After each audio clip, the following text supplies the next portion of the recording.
guys, Nary here from Drakewing Gamers. Some of you know me on Twitter, The Gaming Dragon. Today I'm coming back at you another Let's Play episode of Adastra. So, it's been a little while since we played Adastra. The last place we left off, Amicus had just gotten his butt kicked by Cato, and, well, we got to meet Neferu and his sister Virginia, and, well, Kyllian is just getting used to life on Adastra. So, guys, let's pick it up right where we left off. Please sit back and enjoy me taking you for the next 18 minutes, and let's jump right in. Alarm chain, you're up. And let's go.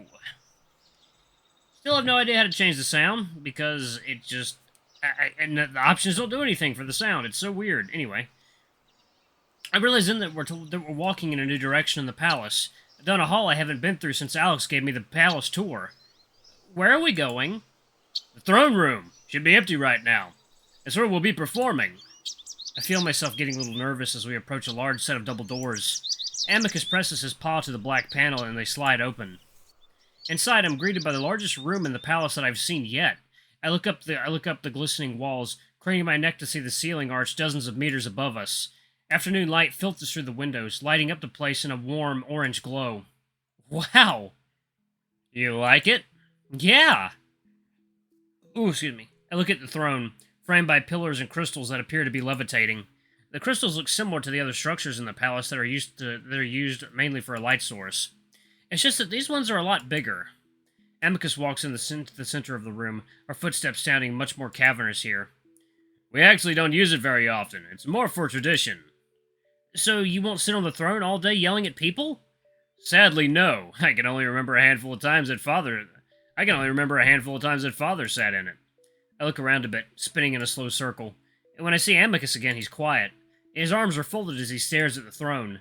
The look on his face tells me that he's deep in thought. I clear my throat. So did you want to show me the dance? Oh, right. Amicus walks toward me until he's standing just a few feet away.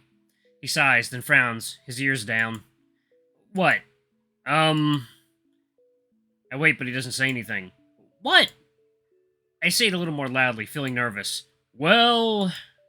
Seriously, you're stressing me out. Alright, listen. The role you'll be playing might seem a bit strange to you. Role? What do you mean by that? Amicus takes a deep breath, as if only now realizing what our practice session is going to involve. The dance we'll be doing is titled Mira, and it will involve things that you might find... objectionable. Objectionable? Alright, let me try to explain this correctly. Basically, we will be playing the roles of Drusus and Mira, an emperor and his lover. Wait, so this is like a play? Or a musical? I'm playing a character? Well, of course, it's a dance. Well, I guess, but you never told me that I'd also be acting. Isn't acting part of dancing? What's the point of dance if you're not telling a story? I cover my face with my hands, rubbing it in frustration. Listen, quit saying these things to me like I just should know it. We're from different worlds. Of course things aren't the same on Earth.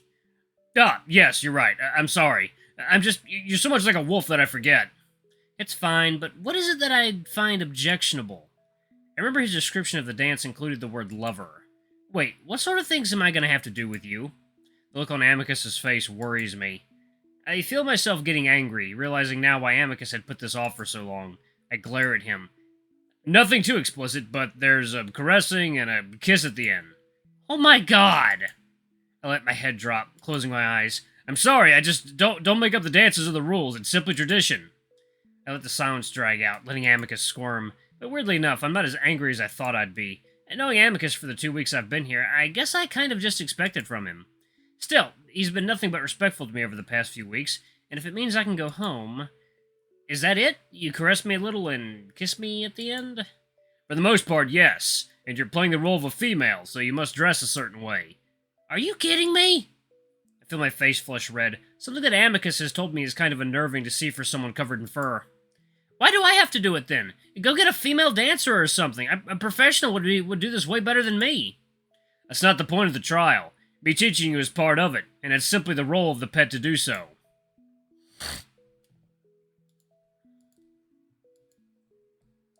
You should have told me this last week, Amicus.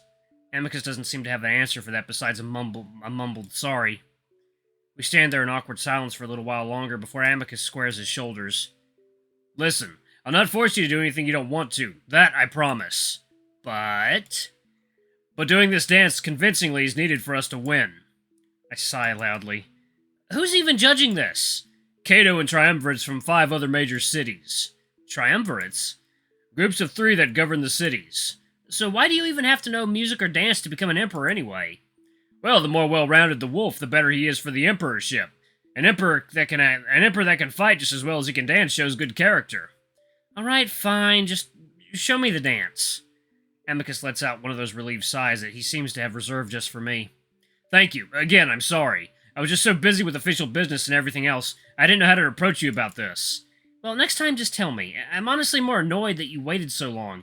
Isn't the trial in a few days? 3 days. Great.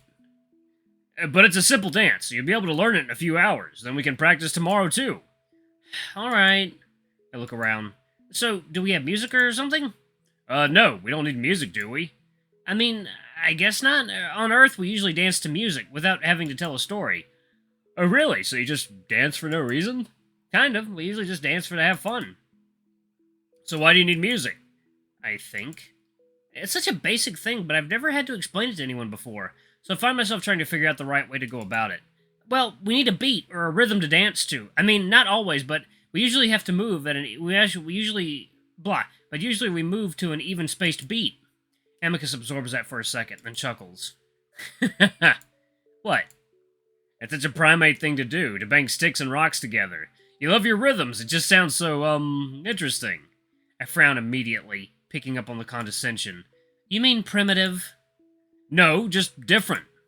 I sigh, letting it go for now. At least he's trying, I guess. Anyway, we're gonna have an orator narrate the story for us. It's a combination of speaking and singing. I'll do that for now, though. Well, not the singing, I'll just speak. I stand there, waiting, and Amicus coughs awkwardly. Anyway... Amicus reaches out a paw and I take it after a short pause. Slowly, he draws me closer to himself, to the point that I can smell the lavender and floral mouthwash on his breath. I'm going to lead you through the movements first while narrating. Then we'll start from the beginning again, alright? I nod in agreement, and with that, Amicus starts to narrate the story. 10,000 years ago, our empire was small, shriveled, and parentless. We abandoned them, and were left to drift through the galaxy alone. Amicus turns me away from him to face the throne, his paw on my shoulder. Then Drusus, our dear emperor, came along and made a proposition. Amicus steps forward lightly, on his toes, gesturing broadly with his paw. Let us reconnect with our parent, and through them the rest of the universe. But it is not so easy. The siblings, long tired of woven hubris, were reluctant to know them again. I stand there awkwardly, watching Amicus move around me in a sort of interpretive dance, mostly involving prancing and big gestures with his paws. It was until we met Mira, a Hindu sibling. Amicus turns to me then, stretching out a paw again, this time flat, like he's telling me to stop.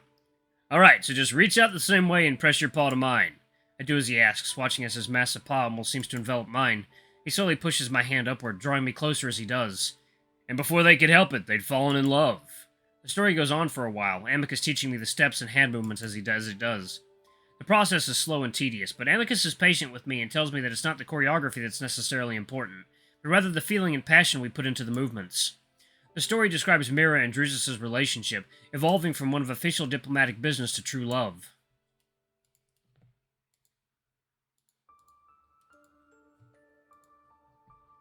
But it doesn't last long because Mira becomes sick from an unspecified illness and is about to die.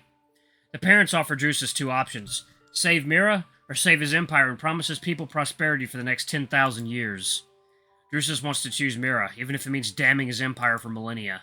At this point in the story, Amicus draws me to his chest, my back pressed to his front as he holds me close, his voice rumbling in his chest.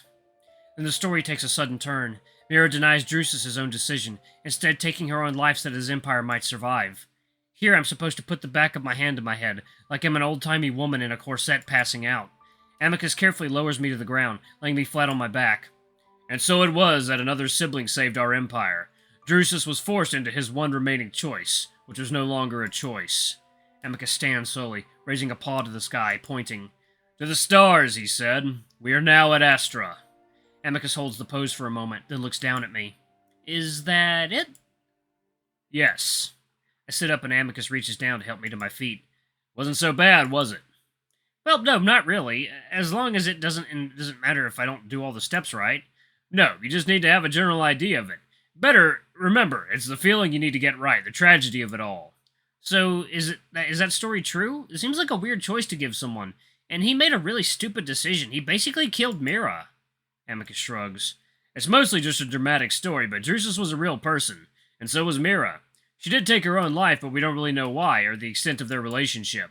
And what about the kiss? You said the dance would involve that? Thought we should leave that for the actual performance. I assume you don't want me kissing you over and over. Yeah, that's probably for the best. Anyway. Excuse me. Anyway, let's do it a few more times and get you into the feel of it before we focus on the acting portion tomorrow. For the next few hours, we go through the steps over and over. By the end, we're both kind of sweaty, being so close to each other while Vita shines in on us. Alright, why don't we take a break? Sure. Would you like to go to the communal bath? Where everyone takes a bath together? For the first time, I can really smell the musk coming off of Amicus. It's not bad, but mixed with the lavender smell, it's a little bit strange. Well, more to have a hot soak to ease the tension in the muscles. Don't worry, you can keep your underwear on if you'd prefer. Okay. Great! Amicus leads the way out of the throne room and back into the marble halls. The cooler air hits my sweaty skin, and I realize that I probably don't smell so great either. The perfume the wolves use isn't all that strong. I adjust my robe, not liking the way the fabric sticks to my skin. Actually, all this dancing has me wishing I had jeans back. The dance positions had me feeling like it was hitching up and exposing my underwear. Can I wear pants when we do the dance? Pants? Why? I don't know, I guess it's just easier to move around in them. Ah, well, you'll be wearing a Hendo costume, which are also rather billowy. Sorry. Billowy. Why do you wear pants anyway? No one else does. Ah, well, they've been coming into fashion over the last few years. I thought wearing a pair would endear the people to me. You want them to think you're hip? Well, I want them to believe that I'm forward-thinking. Everyone else in the palace has this aura of traditionalism, which is not something I'm aiming for. Amicus adjusts his pants through the crotch. I've grown to prefer them over the robe, but in situations that involve a lot of sweating, it can grow a bit uncomfortable under the leather. Amicus stops by a door that I'd never noticed before, much smaller than the entrance to the throne room. He presses his paw to another black panel, the door sliding open. I'm immediately hit by a wall of humid warmth, steam wafting out through the open door. I follow the wolf inside, my skin immediately growing sticky and hot, making me wish that it was a swimming pool instead of what I assume is a giant hot tub.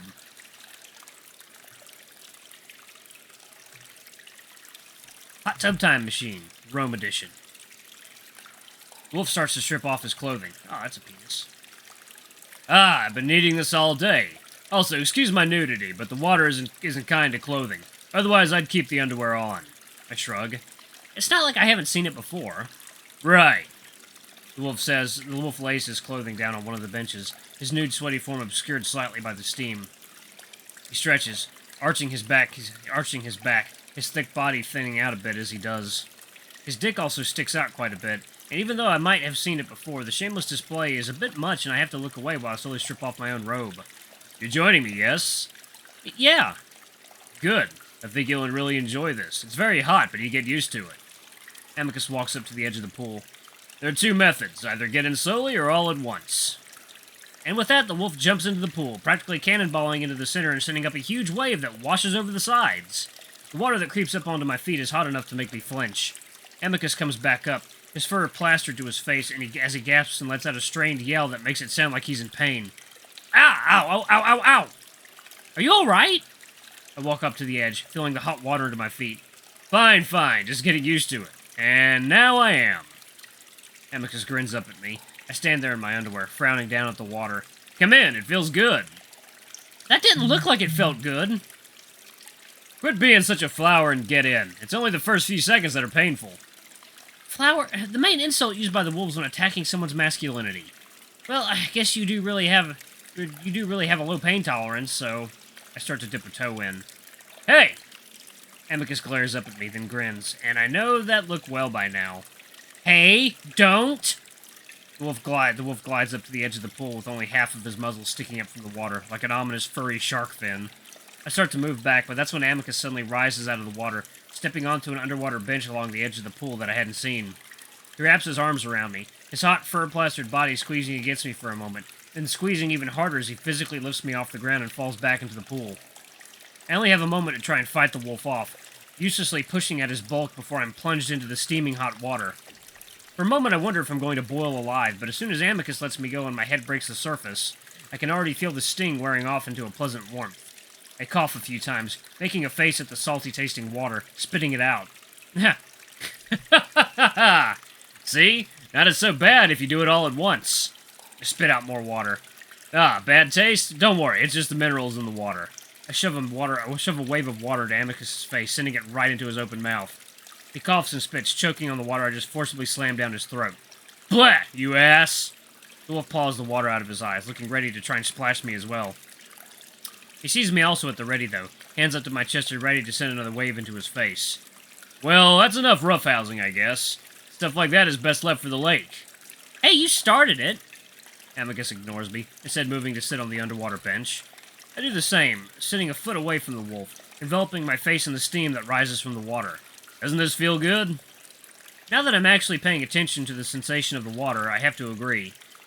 The heat seems to seep through my skin and into the muscle, sending a pleasant shiver up my spine even though I'm completely warm.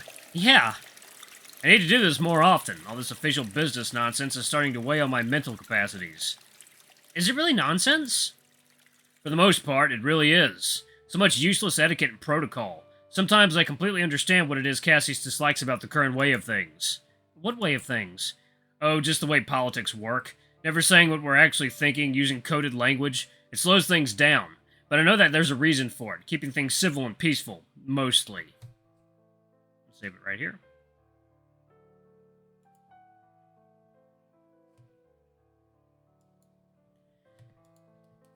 And Cassius would do away with that? He would do away with many things, current political protocol being one of them. It's one of the main reasons he's so popular. Well, you seem to kind of agree with it. Getting things done without all that official business nonsense in a way could be a good thing. Amicus sinks lower into the water until it's back up to his neck. Remember the story I just told you about Drusus and Mira? Yeah. Well, whether that story is true or not, he was the one that started the way we do things to this day. Before him, well, we had a string of populist emperors, and the results were not great from what I've read. Honestly, I completely understand what it is that makes Cassius appealing to the people, and it's something that I sometimes want to do myself. The only thing holding me back is history. Time and time again, whenever a leader like Cassius has come around, it only results in a weak, isolated empire. Well, from what little I've heard, isn't that how it is now? Well, yes, but that's because we've never fully transitioned into an outward-looking and outreaching empire. Drusus started it, but it's taken us 10,000 years to get here. It was much worse back then, and that's what Cassius wants to go back to. I intend to take some of the final steps so that we may join the other siblings on the journey to parenthood. Oh, so that's the goal for everyone? To become a parent? Yes, and to continue the spread of our culture beyond the galaxy. So what makes you a parent? When we could travel to other galaxies in a practical manner. Oh, so why not just use the stretch drive for that? It is not possible to harness enough power to use the stretch drive for such distances.